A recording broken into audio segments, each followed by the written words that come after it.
Hello guys, welcome to Fabian Households Limited, a dealer in ex-German products.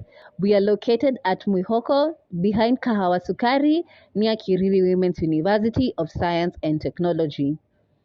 You can reach us through our number 0725 000 228, 0725 000 228.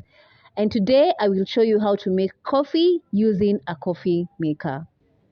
Step 1 is to add water into your coffee maker machine, as you can see on the video.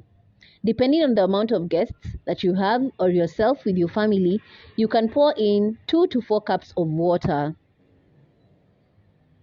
Step 2 is to take your coffee and add to the filter 2 teaspoons or even more, depending on however you prefer your coffee, whether conch or light. Close the coffee maker and ensure that the jug below is directly pointed to the knob of the coffee maker.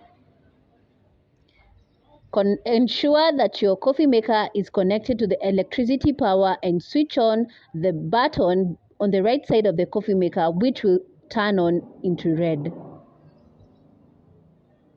Give it a few minutes, maybe 2 minutes, and you'll start to see that your coffee is dripping from the coffee maker into the jug. Give it time until all the coffee is in the jug and it is ready to serve. Enjoy your coffee.